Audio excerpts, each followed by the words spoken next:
Egito, terra de tesouros ocultos, segredos enterrados e perguntas sem resposta. Como uma civilização que não contava com ferramentas básicas de ferro foi capaz de construir os monumentos mais emblemáticos e duradouros do mundo? Gerações de egiptólogos estudaram as pirâmides. Mas somente agora, munidos de novas técnicas e evidências, os especialistas finalmente revelam a história dos homens que as construíram e os recursos mobilizados. Eles desencadearam uma revolução. Quem construiu as pirâmides? E por quê? Egito revelado. Pirâmides.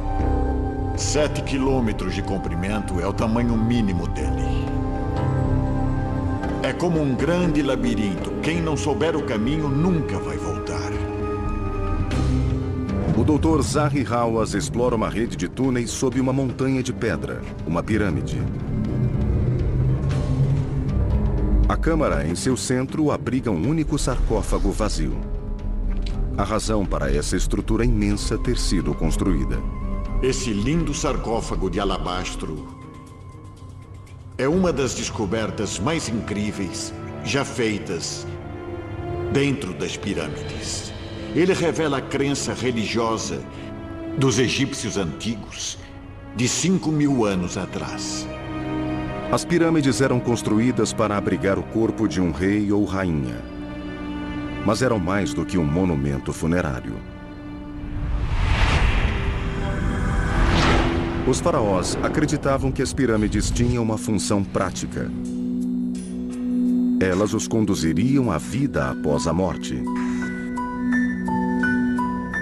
Hoje sabemos que no Egito Antigo a origem da palavra pirâmide é ascender. Então há uma ligação direta entre a forma das pirâmides e a ascensão do faraó ao reino celestial.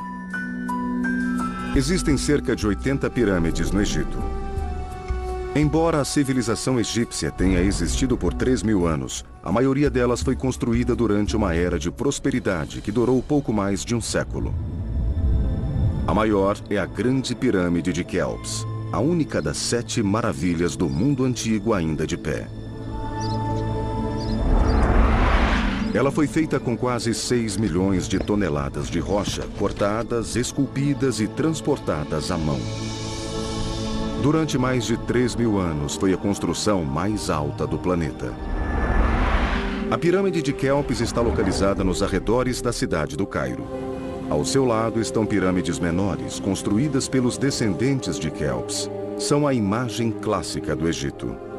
Quando ficamos diante das pirâmides, ficamos de queixo caído. Ninguém nunca viu nada parecido. E acho que isso só aumenta a aura que envolve o mistério das pirâmides.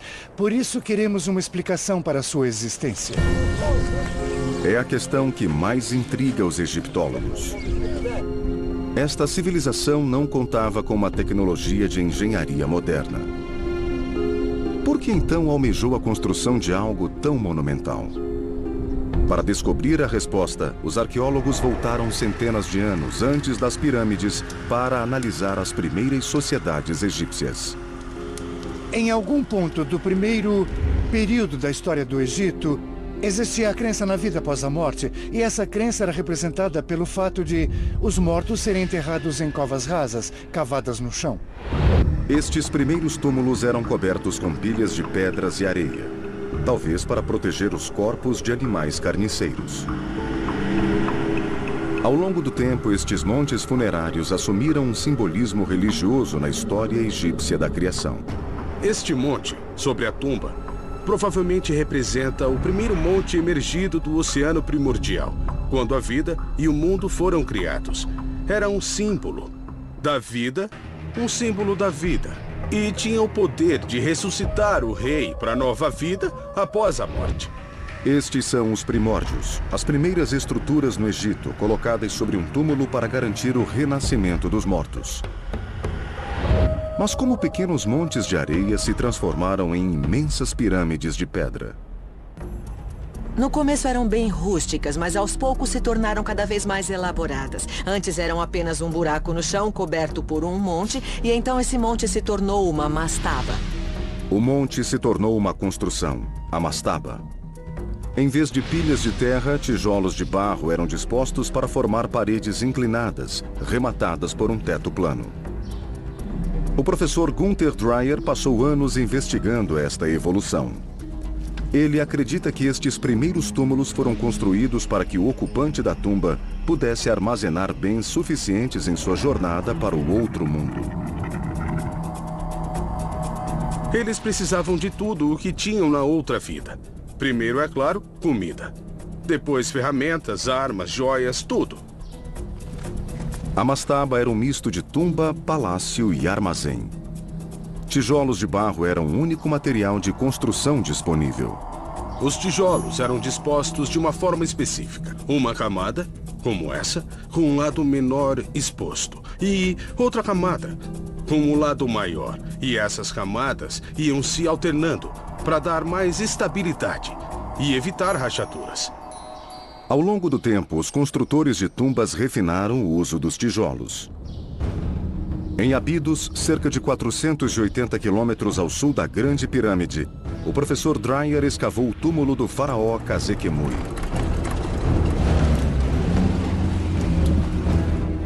A tumba foi novamente enterrada na areia para ser protegida. Mas enquanto estava exposta, Gunther Dreyer descobriu algo muito incomum. Essa tumba foi feita só com tijolos de barro, mas tinha uma coisa estranha. Em volta da câmara funerária, todas essas paredes foram comprimidas à metade da sua altura original, ficando bem mais grossas. Então, podemos concluir que devia ter um peso adicional em cima dessas câmaras centrais. O professor Dreyer acredita que as paredes do centro da tumba foram esmagadas pelo peso de uma superestrutura de pedra. Seriam os primeiros sinais do futuro formato das pirâmides? Os especialistas concordam que houve um grande salto na arquitetura das pirâmides por volta de 2630 a.C., quando o faraó Djoser começou a construir sua tumba.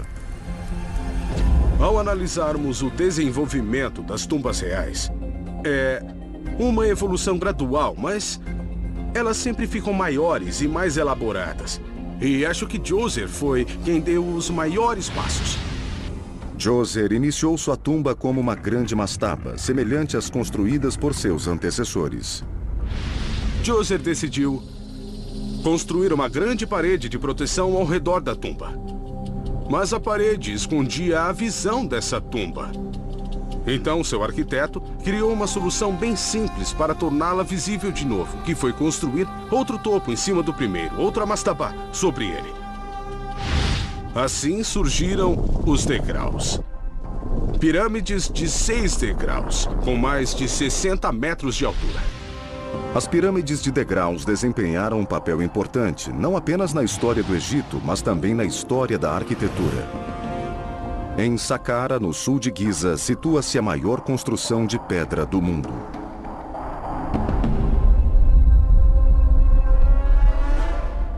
O fato de ainda estar de pé destaca a nítida vantagem da pedra sobre o tijolo de barro.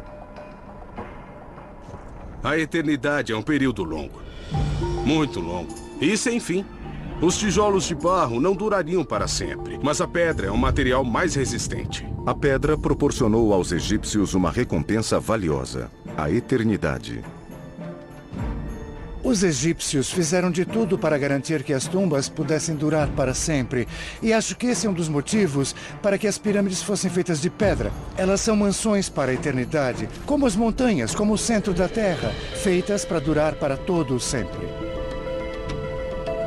Parece que os construtores começaram empregando técnicas que conheciam e nas quais confiavam. As pedras usadas aqui eram unidas, como tijolos de barro, com a disposição alternada, que assim as encaixava como os tijolos. Mas este resultado não poderia ser obtido com tijolos de barro. A pirâmide de degraus de Djoser eleva-se a quase 60 metros e esta não é a única inovação. O Dr. Zahi Hawass explora o interior da pirâmide para mostrar o quanto o design evoluiu a partir das primeiras covas simples.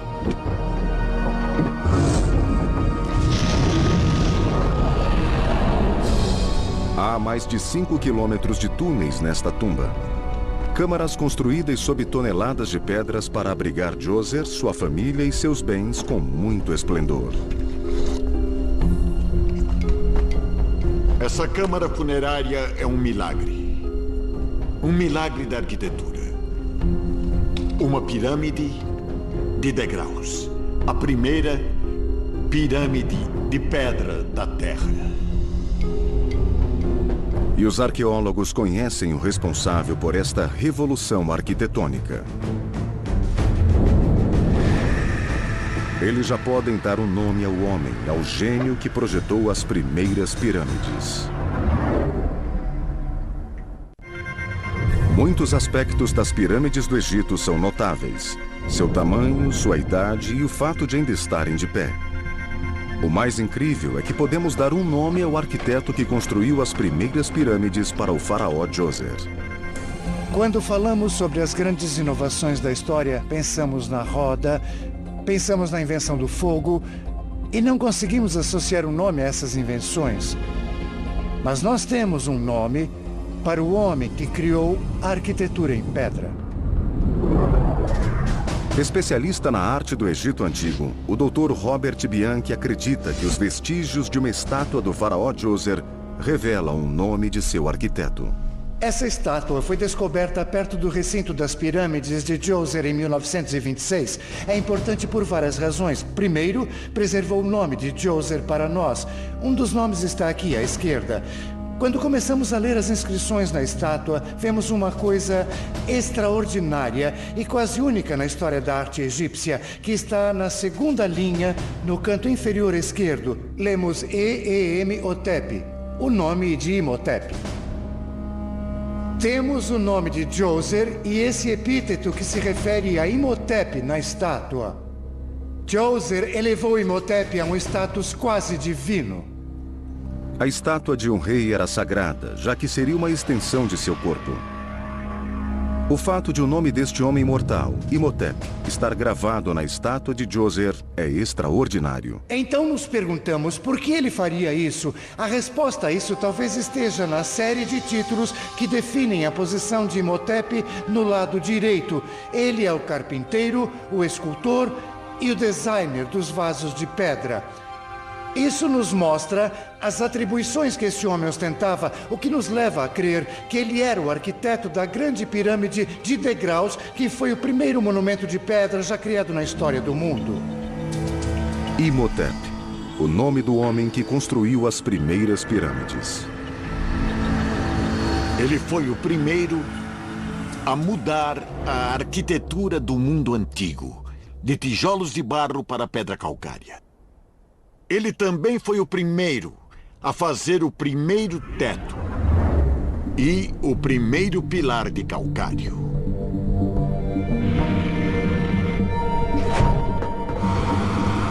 O arquiteto especializado em história, Jonathan Foyle, está tentando desvendar o processo mental que teria levado Imhotep a esboçar o projeto das pirâmides. Eu quero entender como esse salto lógico aconteceu. Transformar uma mastabá plana numa grande pirâmide de degraus, o que criou um dos estilos arquitetônicos mais emblemáticos do mundo. Eu quero entender também como as pirâmides evoluíram. Como a mente do criador as concebeu há 4.600 anos. O Dr. Foyle começa com um desenho em escala de grande precisão. Esse é o meu desenho. É a minha visão do desenho original de Imhotep para a pirâmide de Djoser. Vemos 1, 2, 3, 4, 5, 6 degraus e a base está um pouco desgastada. E o que vemos nesse desenho, que não está nas pirâmides de hoje, é o revestimento com um calcário branco bem fino. Com isso, a pirâmide parecia perfeita e brilhante aos olhos de quem a viu pela primeira vez. A pirâmide de degraus tinha 312 mil metros cúbicos de revestimento de pedra, feito inteiramente de calcário branco. Ninguém nunca havia visto algo assim.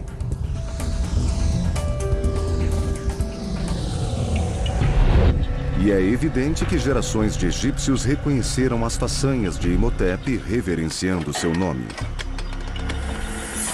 Na época, ele até se tornou um deus, uma honra geralmente reservada aos reis. Na era moderna, os arqueólogos começaram a especular sobre o túmulo do próprio Imhotep. Que tipo de sepulcro um mestre das tumbas construiria para si mesmo? Muitos arqueólogos dedicaram a vida a procurar essa tumba, mas ela jamais foi encontrada. Nas minhas escavações aqui, que ocorrem há mais de 20 anos, eu vejo o sonho de todos. E todos procuram Imhotep. Dizem que a tumba de Imhotep seria comparável à de Tutankhamon. Nenhum vestígio foi encontrado, mas muitos têm certeza de que sabem onde procurar.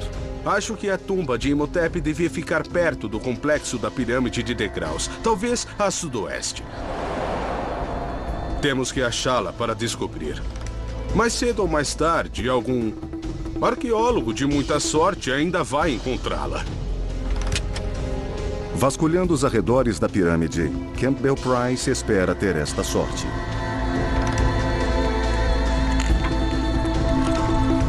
Ele trabalha para o projeto de análise geofísica de Saqqara, que mapeia o local há 17 anos.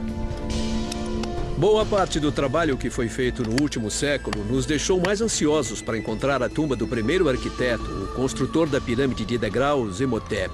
Se conseguirmos localizar essa tumba, vai ser uma grande descoberta. Imhotep tinha muito mais fama do que a que Tutankhamon conseguiu depois de morto. Então, sob a perspectiva da cultura histórica do Egito, seria uma façanha incrível dizer que achamos Imhotep. Campbell Price usa um equipamento chamado gradiômetro magnético. Registrando alterações mínimas no campo magnético do solo, o dispositivo permite identificar os diferentes materiais e estruturas sob a superfície. Ele fornece imagens maiores e melhores das coisas no subsolo. Gera um mapa subterrâneo, fazendo com que a escavação, que costuma ser de natureza destrutiva, possa se limitar e se concentrar no objeto procurado. Assim, podemos ter uma melhor compreensão da aparência da paisagem na época dos faraós. O gradiômetro emite um pulso magnético através do solo e monitora os sinais que retornam. Uma estrutura de tijolos de barro terá um registro diferente de uma de areia comum. Enquanto Price caminha pelo local, um plano detalhado começa a surgir. Nosso achado mais recente foi a localização de duas estruturas bem grandes, o que é emocionante, e estão entre as maiores estruturas que foram identificadas em Saqqara. Pode ser um templo ou uma tumba, provavelmente de alguém muito importante. O que temos aqui em Saqqara é uma grande estrutura antes desconhecida em qualquer mapa arqueológico. Seria incrível se fosse a tumba de Imhotep. Se Price encontrar a tumba de Imhotep, será uma descoberta de imensa importância. Mas levará algum tempo até que tenham certeza, já que qualquer escavação aqui seria lenta e meticulosa. Em contrapartida, o trabalho de Imhotep catalisou uma mudança súbita e dramática. O estilo de construção dos egípcios mudou subitamente, iniciando uma era de ambição desmedida. Ela produziu alguns dos edifícios mais espetaculares de que se tem notícia.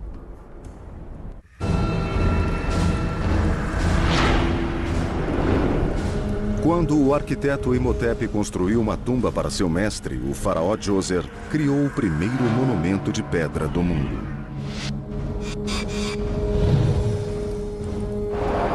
Ele também iniciou uma era de inovação visionária.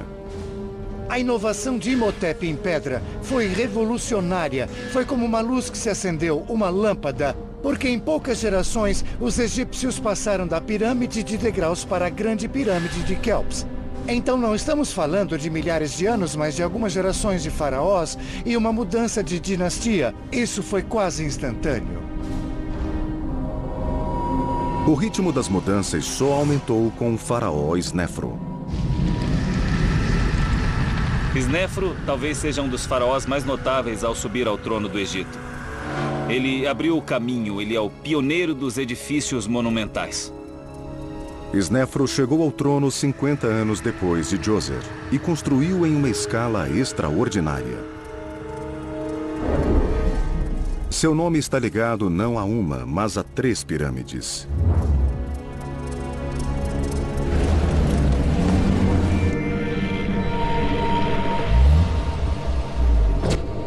O arquiteto histórico Jonathan Foyle investiga 3 projetos bem diferentes. Acredita-se que o primeiro a ser construído está na necrópole de Meidum. Meidum é muito interessante. Parece representar um tipo de transição, porque pega o protótipo da pirâmide de degraus, mas aumenta a escala. Esse edifício é bem maior, podemos ver por comparação direta, lado a lado. E depois que essa coisa de 8 degraus foi erguida, parece que decidiram voltar e instalar um revestimento externo. Eles queriam aplainar as laterais, embora o projeto original não fosse o de uma pirâmide. Aqui o revestimento de calcário foi raspado e agora está uma pilha ao redor da base da pirâmide.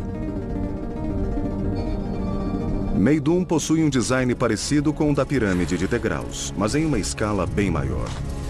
Hoje está parcialmente destruída, mas no passado chegava a mais de 90 metros. No entanto, ainda não era o suficiente para Snefru. Ele começou novamente e desta vez tentou construir a primeira pirâmide com laterais lisas. A chamada Pirâmide Torta está localizada a 40 quilômetros ao norte de Meidum. Gosto da Pirâmide Torta de Snefru. O nome é bem óbvio, porque cada lado tem 2 declives. O nível de baixo é mais íngreme do que o de cima. E nós perguntamos, por quê? Parece que a intenção era que fosse a primeira pirâmide com lados iguais. Ela começou bem íngreme, com mais de 50 degraus. E se continuasse subindo, seria mais alta que a própria Grande Pirâmide. Mas então, alguma coisa aconteceu. Deve existir alguma explicação, um problema técnico que fez com que criasse um nível com um declive bem menor. Com 43 degraus para concluir. Será que foi um grande erro e um desperdício de energia? Os construtores de Snefru pensaram, vamos terminar isso e seguir em frente, porque é um experimento fracassado? Eu gosto da ideia de que a pirâmide torta era para ter sido uma pirâmide normal. Eu acho que ela representa um tipo de protótipo. E isso talvez queira dizer que houve um problema nas fundações, como rachaduras, que acabou levando à mudança no projeto. Peter Brand acredita que a forma desta pirâmide é produto da ambição excessiva dos construtores. Eles sabiam que não podiam concluir a construção que planejaram e literalmente mudaram de direção. Isso reduziria o número e também o peso das pedras no topo da pirâmide e colocaria menos pressão nas rachaduras que já tinham começado a se formar. Jonathan Foyle examina o interior da estrutura para encontrar evidências que confirmem esta teoria. Sinais que podem ter levado os engenheiros egípcios a reformular o projeto. Aqui tem uma pequena rachadura. Bom, não é muito pequena, posso enfiar o braço inteiro nela. Passa por cima da minha cabeça e vai até o outro lado. Talvez seja a forma de como a fachada foi assentada quando eles poliram as pedras por baixo.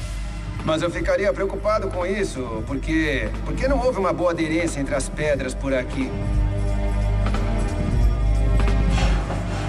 Este corredor descendente suportava o peso de mais de 1.200.000 metros cúbicos de pedras.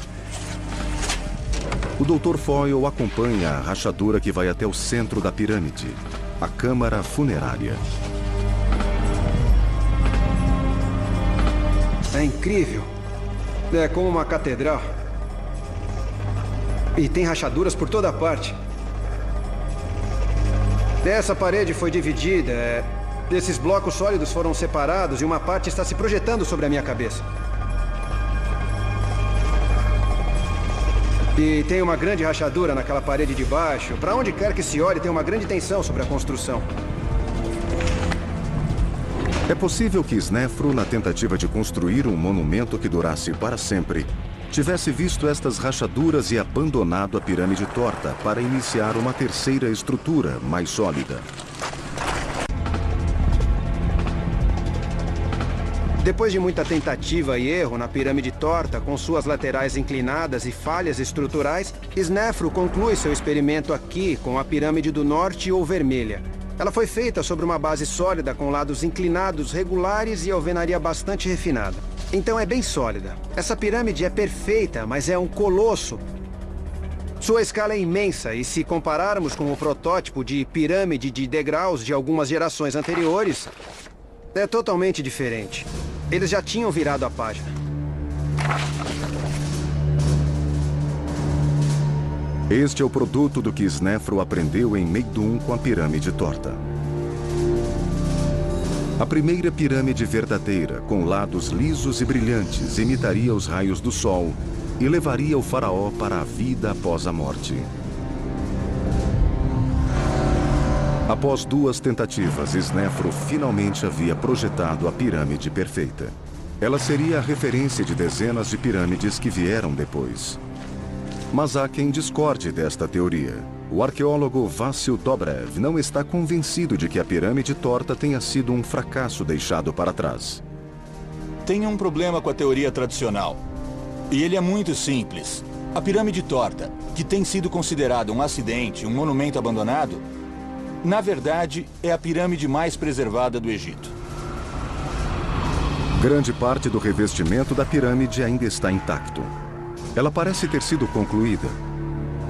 Dobrev questiona os motivos pelos quais Snefru aplicaria tantos recursos para depois abandonar um projeto que havia idealizado. Para mim, a pirâmide torta não é um acidente. Pelo contrário, é um exemplo excelente da forma como os arquitetos de Snefru construíam pirâmides. Era o começo da ideia.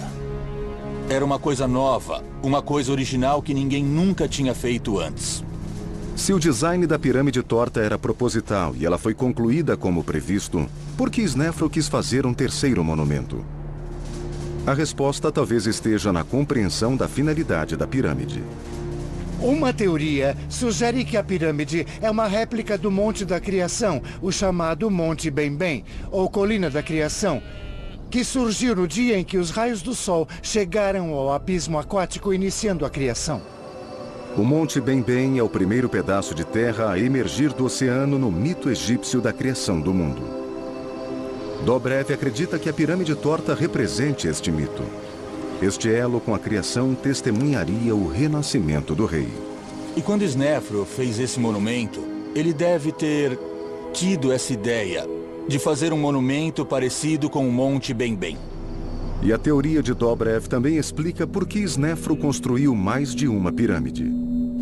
Ele queria subir ao céu. E uma vez lá em cima, precisava descer. Então ele precisava de outro monumento, que é a pirâmide verdadeira. A pirâmide vermelha possui laterais lisas, em declives iguais, e simboliza os raios do sol devolvendo o faraó à terra. Veja, na realidade nós temos 2 pirâmides que trabalham juntas. E os 2 monumentos formavam um ciclo perpétuo de ressurreição e renascimento. As realizações de Snefru são inquestionáveis. Ele não só foi o homem responsável pela criação do formato tradicional das pirâmides, como durante o processo também construiu 3 monumentos colossais durante seus experimentos. Juntas, elas somam mais de 3.500.000 metros cúbicos de pedras.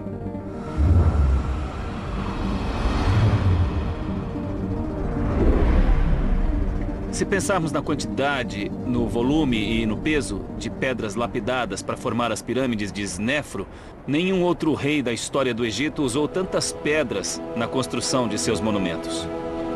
Mas as pirâmides de Snefru não seriam lembradas como os maiores feitos da engenharia da civilização egípcia. Elas logo seriam ofuscadas pela maior pirâmide já construída. Um monumento de tamanha precisão que até hoje as pessoas questionam se foi uma façanha de uma antiga civilização. A Grande Pirâmide de Giza.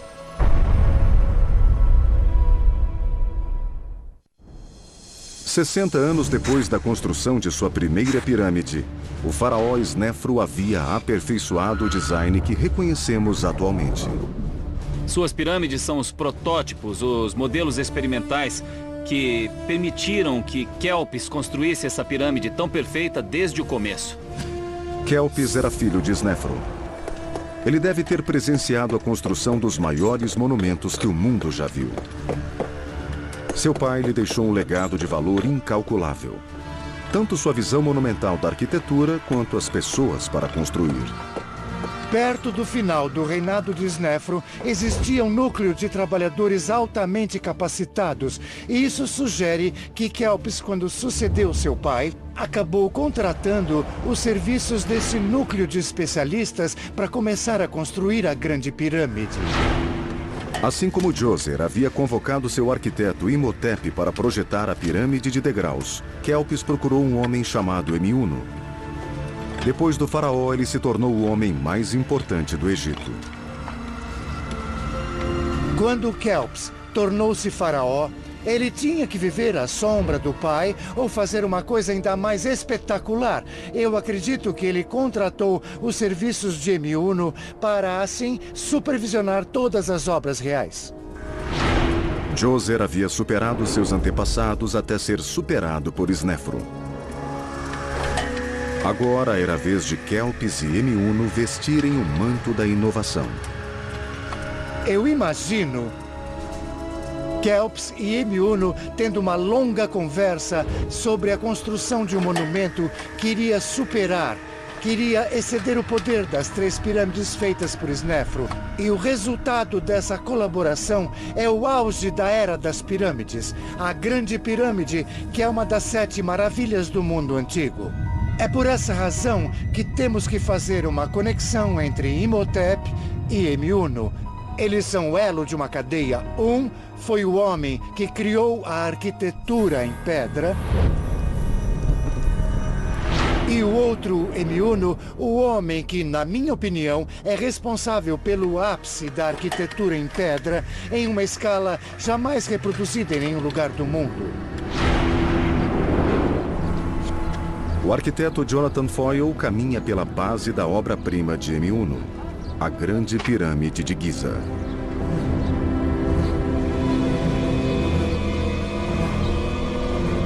Mas como? É a primeira pergunta que me vem à cabeça. Não dá para ter uma noção do tamanho até chegar bem perto. As estatísticas são impressionantes. São quase 3 milhões de metros cúbicos de pedra nesse complexo. E vem de um reinado que durou menos de 30 anos. Quer dizer que, trabalhando cerca de 10 horas por dia, eles teriam que encaixar uma pedra a cada 2 ou 3 minutos, sendo que as pedras pesavam 2,5 toneladas, em média. Então, é uma façanha incrível da engenharia. Análises revelaram que as dimensões desta pirâmide são incrivelmente precisas. O local foi nivelado com tamanha precisão que a altura da base varia apenas uma fração de centímetro. As faces leste e oeste foram alinhadas de forma a apontar para o norte verdadeiro. E tudo isso foi alcançado com o uso de ferramentas muito rústicas.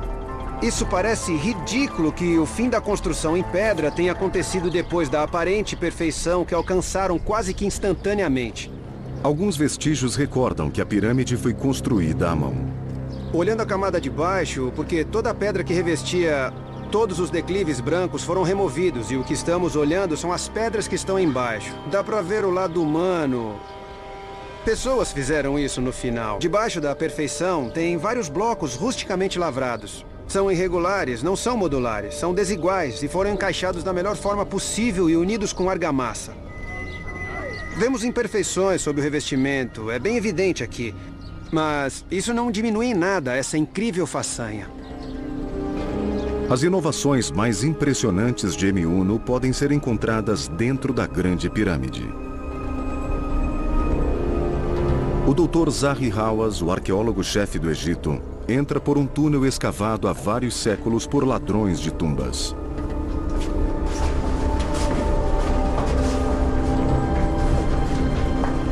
O túnel se encontra com uma passagem estreita, pela qual o corpo de Kelps foi transportado durante a procissão funerária.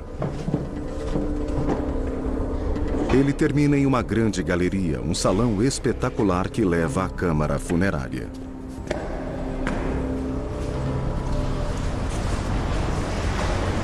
Aqui fica a incrível câmara funerária. Ela é toda feita de granito. Kelps foi enterrado nesse sarcófago. E teve ao redor dele tudo o que precisaria na outra vida. Os blocos sólidos de granito que formam a câmara foram cortados e dispostos com tal perfeição que mesmo depois de 4.500 anos, uma lâmina de barbear não caberia entre as fendas. O granito aqui é uma linha de defesa. Mesmo quando o faraó estava vivo, as tumbas eram roubadas. E a prova disso vem de Eteperes, a mãe de Kelps. A tumba dela foi saqueada. Alguém tão poderoso quanto Kelps foi desafiado por um bando de ladrões que violou a tumba da mãe do faraó. Esse evento chocou o Egito. Chocou o reinado de Kelps. E esse choque, a consequência desse choque é essa enorme massa de granito para proteger a tumba do rei.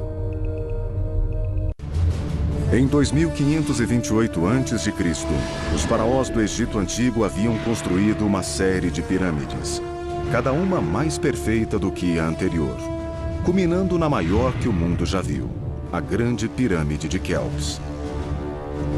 Mas o país pagou um preço por esses empreendimentos.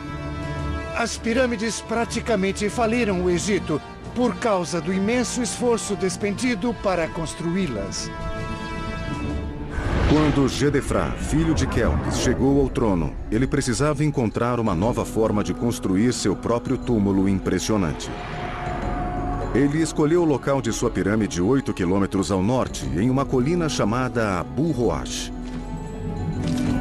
O arqueólogo Peter Brand a escala para nos mostrar o que restou da pirâmide de Gedefra.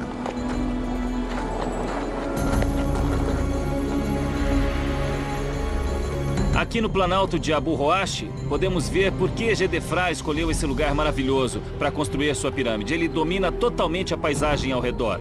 À distância, podemos ver Giza, onde seu pai, Kelps, construiu a Grande Pirâmide. E apesar de a pirâmide de Kelps ser mais alta que a de Gedefra, por tê-la construído no topo de Abu Roash, sua pirâmide estava em um ponto mais elevado.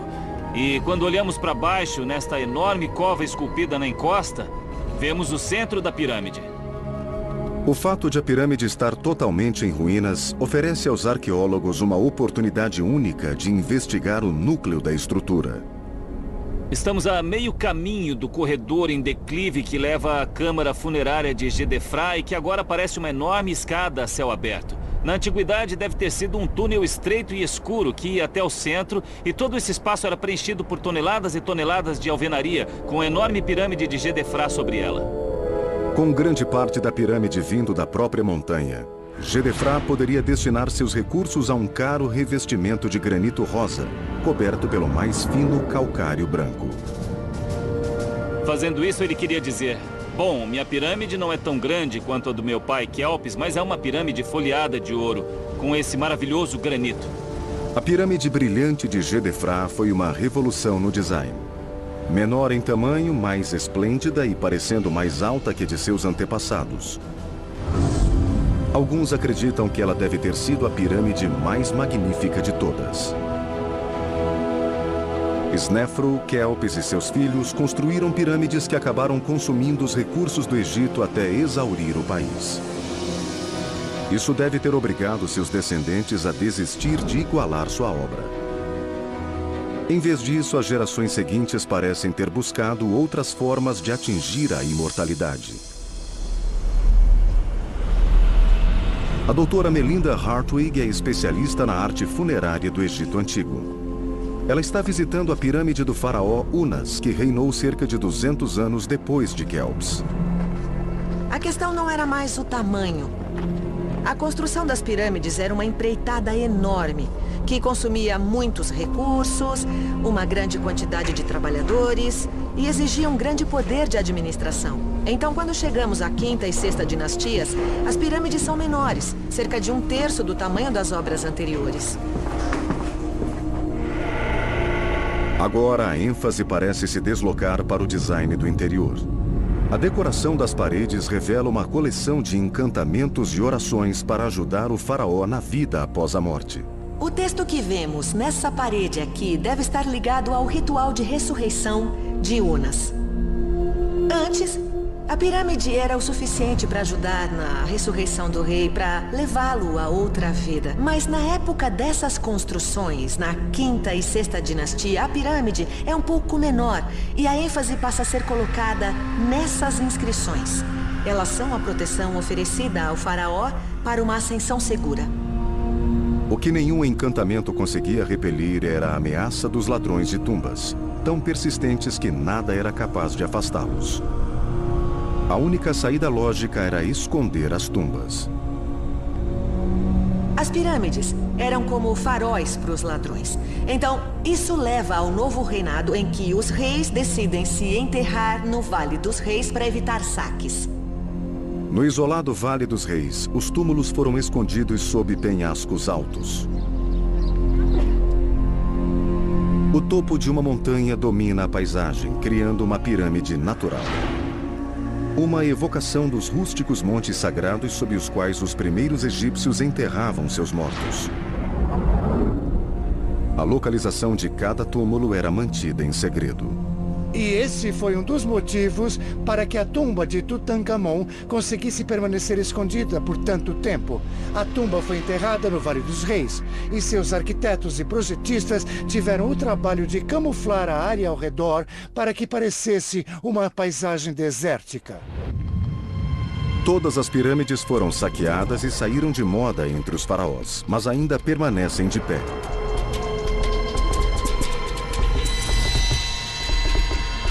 Elas atraem cerca de 10 milhões de pessoas ao Egito todos os anos. As pirâmides deixaram uma impressão duradoura na civilização ocidental. Os fundadores dos Estados Unidos não conseguiram achar um símbolo de maior longevidade e grandeza do que as pirâmides. Por isso se apropriaram dele e o usaram na nota de $1. A origem deste legado de 4.000 anos pode ser atribuída a um homem. Aquele que construiu o primeiro edifício de pedra, o primeiro arquiteto cujo nome conhecemos, Imhotep. As coisas teriam sido diferentes se não fosse pela arquitetura de Imhotep. Ele visualizou os elementos da construção em pedra e projetou a pirâmide de degraus que acabou levando à grande pirâmide de Giza. Veja, essa inovação, essa invenção se compara à da roda e à do fogo, porque todos os arranha-céus do mundo, os prédios em que eu e você entramos e saímos todo dia, jamais teriam sido possíveis sem a inovação criada por aquele homem. Imhotep foi um homem de visão pioneira e grande ambição. Mas nem ele poderia prever a marca indelével que deixaria no mundo moderno.